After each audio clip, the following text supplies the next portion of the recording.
So we are moving on to the next session now, why fostering diversity and inclusion has never been more critical. And the word critical is so very vital here.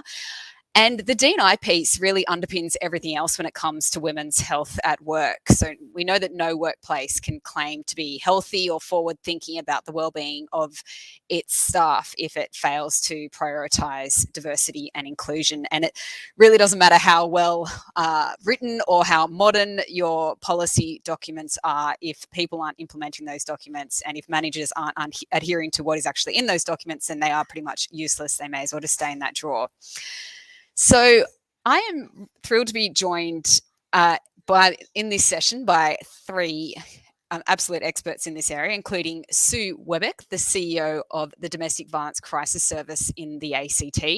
Hello, Sue. How are you? Good morning. Thank you for having me.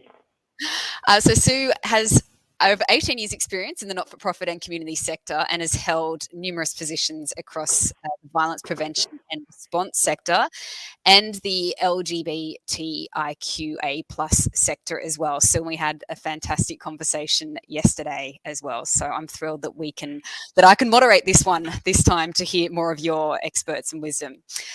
Also, Lisa Annese, who is the CEO at Diversity Council of Australia, who has a long career in the diversity and inclusion space across the corporate, government and not-for-profit sectors. Hello, Lisa. How are you? I'm really well, thanks. Angela, how are you? Good, thank you. And finally, we have Lisa Cox, who is a multi-award winner, writer, presenter and consultant, and an advocate and ambassador. She's currently the Disability Affairs Officer for Media Diversity Australia. Hello, Lisa. And we all slowly join onto the screen and our final piece there. Hi, Lisa. Thank you all so much for joining me.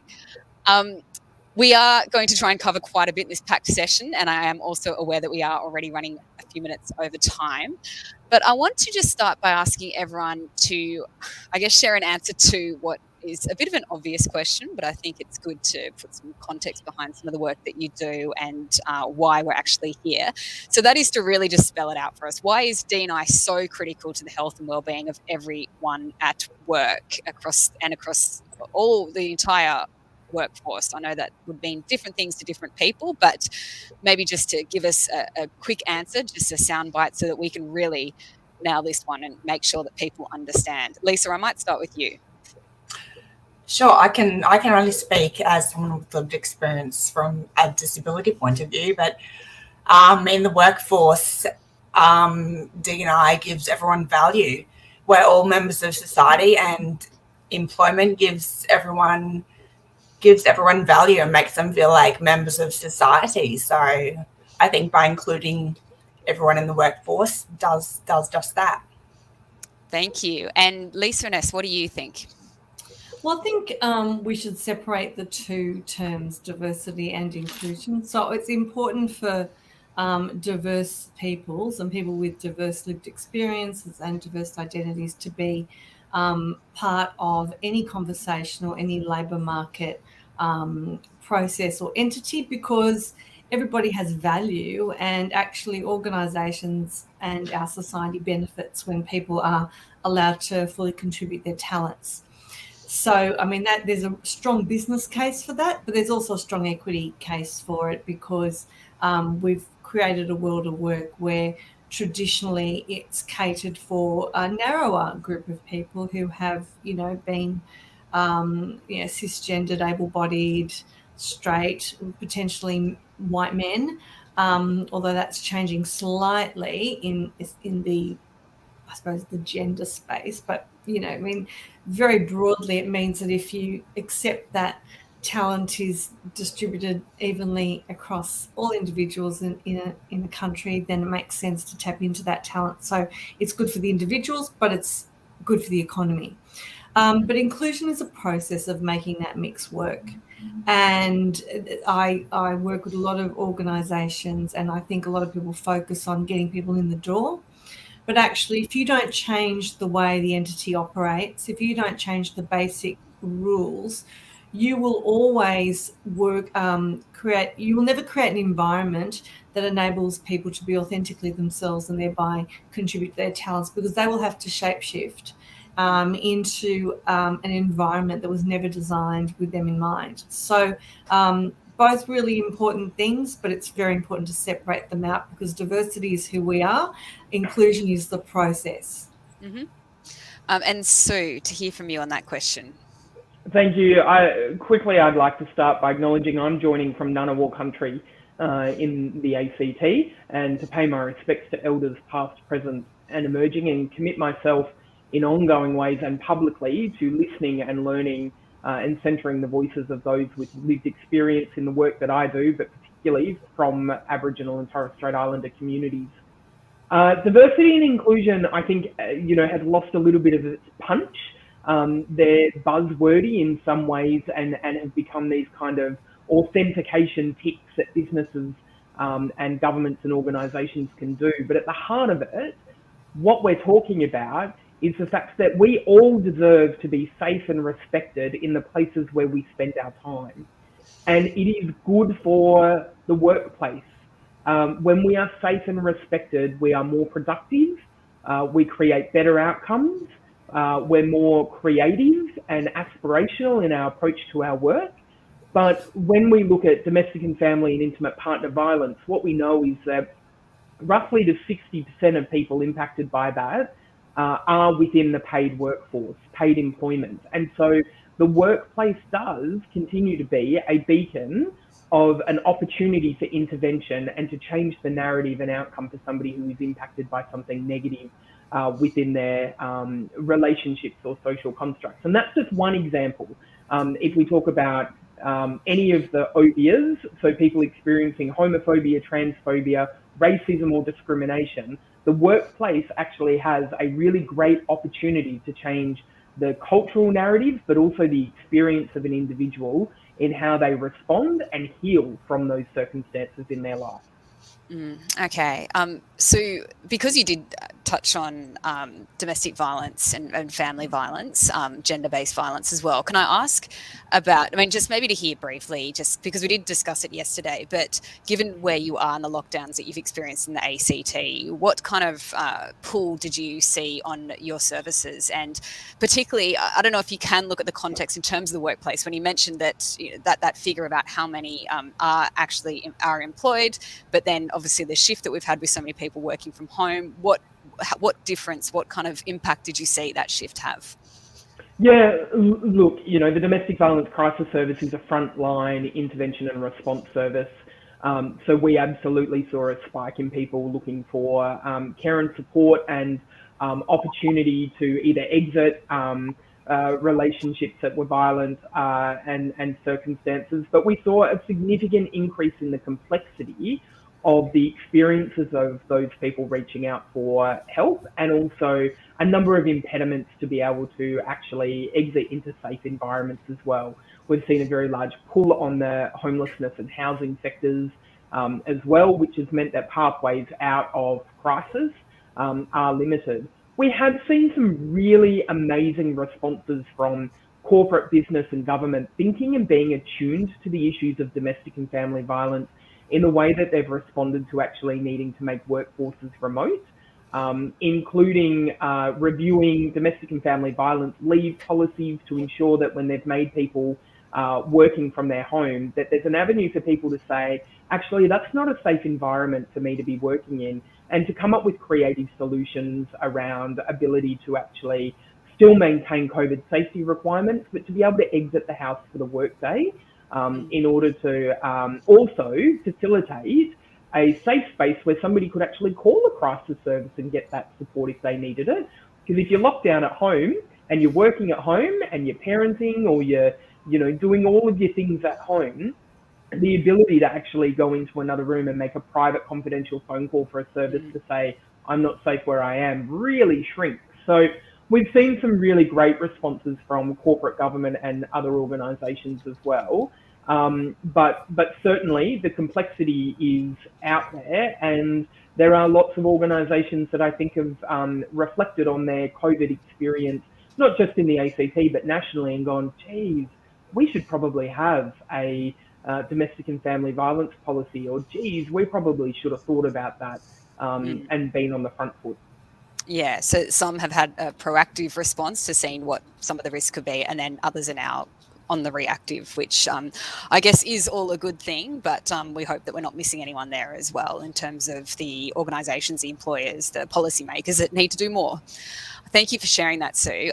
Lisa Cox, so as we know, the fallout from the pandemic and all these issues that we're talking about now, it has impacted marginalised groups in different ways. It has impacted individuals in very different ways. But can I ask you to shed some light on some key areas of concern that you would really like to highlight now, and also to think about or to touch on what can you see that really needs to be addressed now within workplaces to correct some of those issues?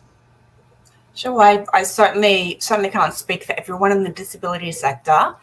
Absolutely not. But I know Tala touched on this in the last session where she spoke about this new normal. But I know there have certainly been a lot of people in the disability sector who have been almost joking about this new normal, as in this has been our lived experience for many years and decades, and everyone's talking about this new normal, but this is our life. This is our normal, this new normal. Being housebound, I certainly don't want to say I'm housebound, but being in a relative state of isolation, working from home, not being able to access bars, clubs, and whatever it may be, because of my wheelchair and other things, being of a lower immunity and those sorts of things. Everyone has their personal reasons. That's just normal for a lot of people, not everybody, of course. But these are all the sorts of things that so many people, not everybody, with disabilities have just worked into their lives for so long. And we're not just talking about a handful of people, 20% of our population. And that's a huge chunk that we don't really hear about because it's not something the media talks about a lot. We only hear about disability if it's still with the NDIS or budget cuts or those sorts of things. So we certainly want the media to be talking about disability issues and those sorts of things a lot more, and people who have jobs, because we all do go out and have jobs as well, so including those sorts of conversations in media. But with regard to employment, there was an article that I wrote a little while ago about the fact that a lot of people with disabilities really aren't too keen on returning to the workforce because of microaggressions. And this applies to, I suppose, and again, I'm generalizing, so please excuse me, but people from minority groups who perhaps aren't enjoying the microaggressions of the workplace. So people of colour, for example, who aren't enjoying those microaggressions in a workplace, we're quite enjoying working from home. So the bullying and those sorts of things that happen when you are in a busy workplace don't happen when you are just working from home. So that's something that employers can look at in the future when we are addressing the bigger cultural changes to come out of COVID and what we've learned from it. Do the microaggressions, are there things that employers should be aware of in terms of how they would actually translate and be different online, or where they might get missed and through more of a Zoom-based environment or through virtual meetings?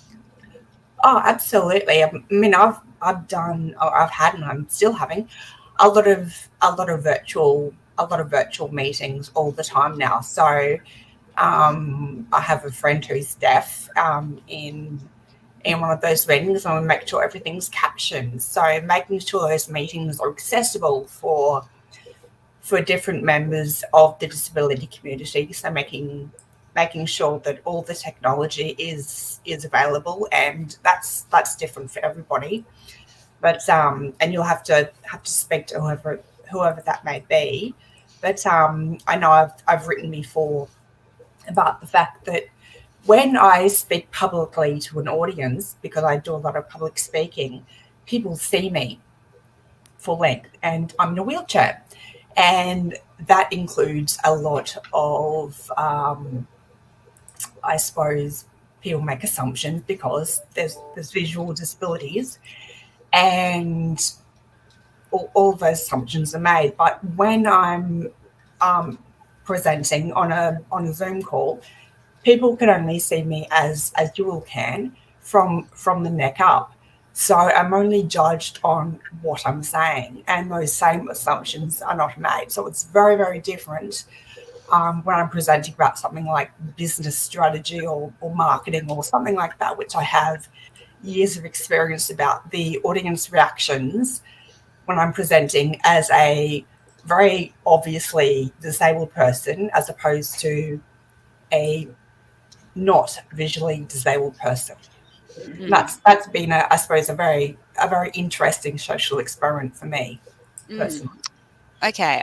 Lisa Cox, one other question that I might ask there as well was just about the idea with more people actually working from home, and it looks like there will be some continuation of this hybrid workforce. Have you seen benefits there in the sense of that idea of if you can't physically be present, that idea of trying to compete with the people who can be physically present versus when you need to work from home?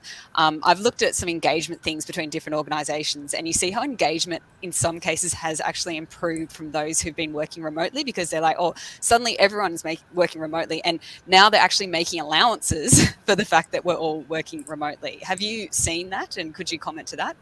Yes. Oh, well, I'd like to point out, this isn't just of benefit to the disability community. I've got friends who are stay-at-home parents and working parents and those sorts of things. So they are, not having to sort of work around pickups and things like that. So it's a huge benefit to non-disabled people as well. So it's not just about making these allowances for people with disabilities, but this sort of flexibility benefits everybody. So as much as COVID has been absolutely horrible, if we can find one silver lining, it's that what so many of us have been saying for years, which is, hey, we need to be more flexible, and have always been told, no, we can't do that. The company can't do it. The business can't allow for it. It's taken a global pandemic and something absolutely horrible for managers to go, oh, what do you know? We kind of can. I guess we can. What do you know? We can. So funny that. Yeah, the possibilities are actually available and possible, it turns out. So I think we can say that across many areas. Yeah. Lisa Annese, I will go to you now. I'd like to hear a bit of an assessment from you. Are you feeling encouraged by the past year and some of the moves that employers and governments have made in this space? Are you feeling discouraged? Where do you currently stand on diversity inclusion and how corporate Australia is tracking? I think it's a mixed bag. I would concur that COVID has enabled employers to recognise that things that they used to think was impossible are actually possible. You can radically transform a workplace overnight. Remote working can be done, and we have technology that enables it. But I am seeing some employers get into the trap of thinking remote working equals flexible working. And even though it's part of the flexible working solution, it's not the only way you can work flexibly. I think we also have to recognise that there are people who have not done well during COVID. We've seen an overburden, especially amongst women who were in less secure work, or others who were in less secure work. That has been amplified. We've seen studies come out of the University of Sydney that have shown women have taken on board much more of the caring work, the homeschooling. We've seen people who were traditionally isolated become more isolated. We've seen some people whose home environments weren't safe trapped in those environments. And we've also seen inequity, economic inequity, manifested because some people have got great environments at home and great internet connection and good technology, and other people don't. So I think it's a mixed bag. What I'm hopeful is that we will take all the good and leave the bad. And the good is that, yes, we can create work in a way that, ultimately we want to create work in a way that enables individuals to be able to live their authentic lives and still contribute productively in the workplace in a way that sets them up for success. And so when COVID or hybrid working enables that, fantastic. When I've seen organisations now come out with mandates of all return to the office, or everyone's got to be in on this day, and that company-wide policy is just not, it doesn't work. You've got to take a very team-based approach that focuses on job design and individual needs. Having said that, the year has been bigger than just COVID. We've seen the March for Justice. We've seen the calls to action around the work that was inspired by Grace Tame and Brittany Higgins. There are varying ways in which employers have responded to that. Having said that, they are much further ahead than if you're working in Parliament House. So we want to see that continue in a positive direction. We've also seen the push for racial justice, which was started last year with the Black Lives Matter protests. That has now forced organisations to ask questions around racial justice. Most organisations don't know what to do with that information. We are actually working on something to support them.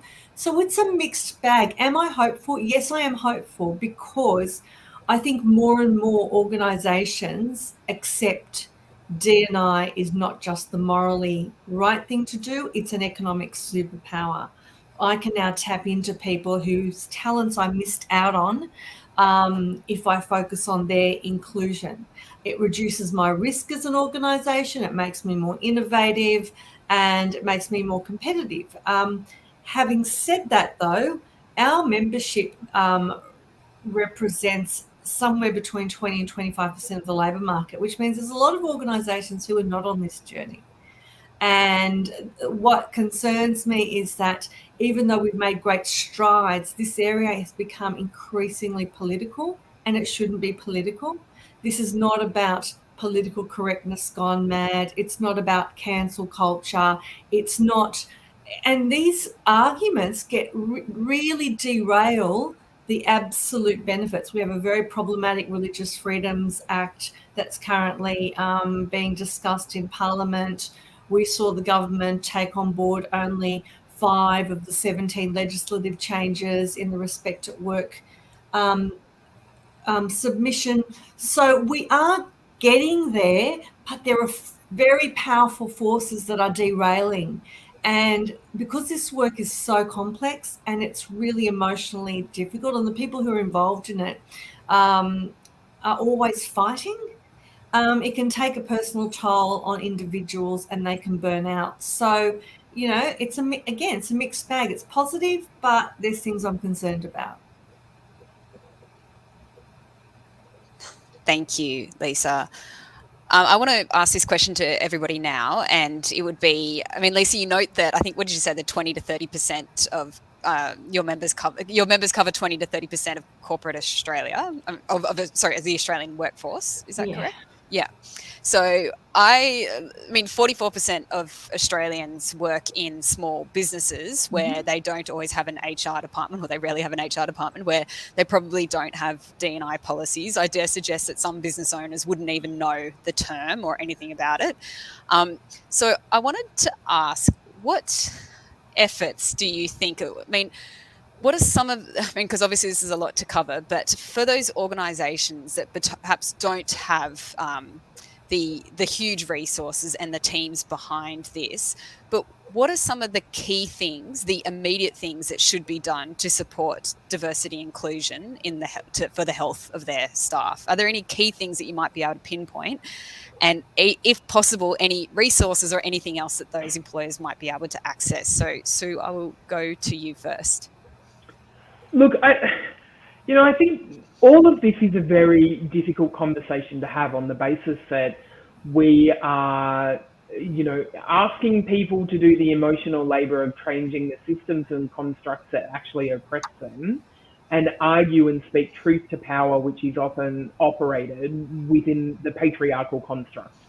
So when you do have a government that only picks up 5 out of the 17 Respect at Work recommendations, when you have terrible legislation coming forward around personal assessments under the NDIA, when you have a religious freedom/discrimination bill being tabled before Parliament, all of these things actually derail the cultural change that we need as a society that underpin diversity and inclusion. And I think that's a really hard thing to get your head around if you are a small business with a whole bunch of legislative and statutory requirements and reporting requirements and income and supporting families and all of those sorts of things. But my number one thing is do the work as a human being in the world. Do the work of listening and learning. And even if you disagree with what's being said, at least take the time to hear the discussion and hear the argument. Attend sessions like this. Reach out to your local business chamber. Have conversations and engage with local community sector organisations who are doing the work around ending gender-based violence, around gender equity, around inclusion and diversity, LGBTIQA plus rights organisations. Actually link in your social and individual networks to do the listening, to think about who is your workforce, who are your customers, how do you want to be represented and presented in the world, and how do you want to be treated, and what do you need to put in place to make sure that people with diverse experiences feel those same tenets of respect and care and I guess a person-centered approach to who they are in the world. Thank you, Sue. That's excellent. Lisa Cox, what would you like to share there? Following on from that, which was incredibly well said, I'd just like to say ditto to all of that and be done. Just to listen, simply listen. And in that is that is your consumer base. I mean, Lisa, the other Lisa, said before, this isn't just a nice thing to do for the minority group, be it disability or something else. It's also financially and economically a brilliant thing to do. That is your consumer base who have credit cards and will shop and spend with you. So do listen to their needs and their wants, because that's who you have, your power to influence. As was recommended by Sue, join their groups and whatever the case may be. Do your research, and I hate to say educate yourself because that's sort of thrown around a little bit too much, but it has its place. Educate yourself, absolutely, but I don't just mean to just slap that on as a educate yourself or be done. I just don't like the way that's bandied about. Educate yourself, but there's no understanding as to how. So educate yourself. Read my 10,000 word book. So that's not necessarily practical. So there are, Facebook, Instagram, something like that. It's really, really simple to read, listen, because I think too many people are keen to jump on the soapbox and shout and lecture and argue. Be quiet, listen, respect what is being said and how people want to be spoken about. And you might not necessarily agree with everything that's being said, and that's okay. Two things can be true at the same time. Thank you. Lisa Annese, to hear your take on that question. Well, small businesses are hugely diverse, which means that some operate in really cohesive, connected ways where they just naturally are really good at people management. Ultimately, workplaces are just collections of people. Your product almost is irrelevant, because the key to being successful in any business is to manage and support people well and set them up for success. And employers, no matter how small they are, they have obligations. And they know what those obligations are, for example, when it comes to workplace health and safety. Take that approach. And, if it takes the stick before they understand the carrot, then, one of the disappointing things about the Respect at Work recommendations was that one of the one transformative thing that could have changed everything would have been if the Sex Discrimination Act imposed a positive duty on employers to create safe work environments. Best practice employers are already doing that, because if you wait for the complaint, the damage is done, and most people never complain about anything, they just leave. And so you never have an opportunity to create that environment. So I would like to encourage small businesses to recognise that they employ real and full human beings, and to create workplaces that are safe and inclusive for all of their individuals. And you know what? It doesn't usually take a lot. Even in, people sometimes think that making adjustments in workplaces, for example, to be inclusive of people with disabilities, is this hugely onerous, burdensome thing. Most of the time it's not. It's sometimes a small shift. Sometimes it's a tiny investment. Sometimes it's not even that. It's around getting your head around, it's actually going to cost more money to lose this valuable person and then rehire them and take a risk on someone who may not be as good as them. So I think that there are peak bodies that could do a little bit better, who are always talking to their members who are small businesses. And it would be great to see those organisations really, really step up and focus on assisting small businesses understand that actually you employ people, and if you do this well, you'll be more successful. Yes, that's a good call to action to those many different industry groups and business organisations, which we can reach out to and share. Lisa, just following on from that, and Sue and Lisa Cox, I may get you to answer this question as well. I thought it'd be a good one to wrap up on, and whether it's a yes or no, whether it's a short answer, explain or answer behind your answer. But the Great Resignation that we're hearing about right now, with kind of limited evidence as to whether or not it is occurring, but I'm certainly seeing it in particular industries where you can see there's a lot of movement going on and looks set to be creating a bit of an much more employee-friendly market, we'll see. So is it a tipping point on diversity and inclusion? Will it push more employers to do much better on this? Well, I think, like you, I've got a bit of skepticism around if this is actually a real thing, the Great Resignation. Certainly there's a lot of movement in the labour market, but if people are resigning from one organisation, then there's a potential workforce for another organisation. So it might just be movement and mobility, although it is true that in some industries there is an exodus from Australia to work offshore, and that is a challenge for some industries. You have to make yourself the most attractive employer possible. If you want the best talent, you've got to be the best employer. And what I know about the Great Resignation is some of the decisions are being made not about money, not about even being able to scale a career up in a linear way. People are making values-based decisions now that they've spent a couple of years maybe working in a way that suited their lives a bit better. They don't want to go back to the old way of working where even just transiting to and from the workplace for no great reason made them exhausted. A massively introverted person needs the whole weekend to recover. So the more you can appeal to individuals as an organisation where it's actually a great place to work, that's important. But you've got to be really careful in how you manifest that. Don't assume that a great place to work is what you think a great place to work is, because you may not have the needs that someone else has. If you're when I read ads that say high energy, fast paced environment, I look at that and I think, great if you're a person who is massively extroverted and thrives on stress.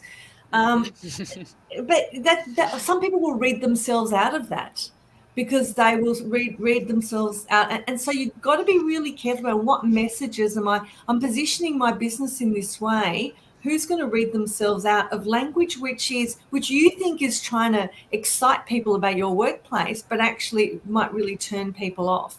So, but then you've also got to follow through. So there's no good recruiting for diversity or giving people an opportunity and then changing nothing once they're in there. And then thereby creating this loop where, that experiment didn't work out. I cannot hire someone who has autism or is, English is their second language, or whatever the thing that makes them different from your dominant group. So you've got to do the work internally as well, and to never ever underestimate the complexity of this work, or that it's always going to be smooth sailing. A lot of people think of diversity and inclusion in this kumbaya kind of way, that it's this feel good thing. It's not. It's effective HR practice. And the more diverse your team is, the more vibrant the conversations, the more likely you are will have people, you should encourage opposing views. That leads to better informed decision making, but you have to be able to negotiate and manage the difference in a respectful way. Because if you just judge people and think, oh, well, they're just a troublemaker, all they're doing is pointing out everything that's wrong, but actually I've hired them to help me find all of the opportunities. So you've got to do the work once the person's in the organisation as well. Yes, thank you, Lisa. I get what you mean with that that job description, the high energy. It's just that's making me feel exhausted, and I feel exhausted enough right now. So. As an introvert, I want to have a nap. Yeah. Sue and Lisa, I might ask, we're just wrapping up, but to hear your final quick take on that idea, the Great Resignation, would it be a good thing? Is it the turning point we need, Sue? Yeah, look, I think, there is a bit of an exodus from the sector that I work in. That's to be expected, I guess. And understanding that the crunch for organisations is that lots of them are feeling like they don't have the time to actually do the diversity and inclusion. But the bottom line is, a policy doesn't get somebody might get somebody an application, doesn't necessarily get them in the door and doesn't keep them in there. The biggest resource you've got is leadership, to have the conversation and to say, what is it that you need to thrive in this workplace? Because just because you have a inclusion and diversity policy that talks about culturally and linguistically diverse staff members doesn't mean every culturally and linguistically staff member you get in the door is the same. Having the conversation, what do you need to thrive in this environment, and what can we do to ensure that that's happened? And be transparent about what you can and can't actually deliver.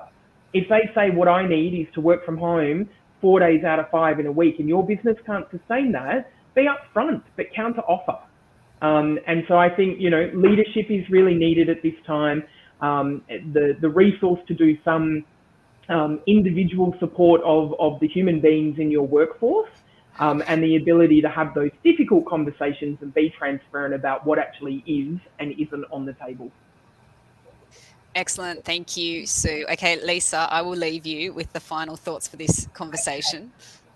Rather than the great exodus, I will speak about D&I, which I think is still incredibly relevant to this, and that is D&I at all levels. So it's something that I've seen particularly in disability, which drives me absolutely bananas, and that is making DI making a big fanfare of it. Sending out press releases going, look how great is our company, we've been inclusive, we've been diverse, we're hiring all these disabled people, let all the networks know, send up public relations, and only hiring them in the warehouse, as Sephora did, not mentioning any names. What about the finance department, PR department, in the boardroom? Plenty of other companies have probably done those sorts of things, only hiring in the lower levels. So if you are going to make D&I part of your company's mission, that's fantastic, but let's make it holistic and right up the ladder, not just this really tokenistic thing at the lowest level, whatever that minority group is, because then it really is a tokenistic gesture to get them all in the door and at the lowest level. So that's my final thought. That's excellent. Thank you so much, Lisa. And thank you, Lisa, and thank you, Sue. This was a fantastic discussion. Apologies, it has gone a few minutes over. We are going into a break, but thank you for giving us so much to think about as we do go into a break. Thank you.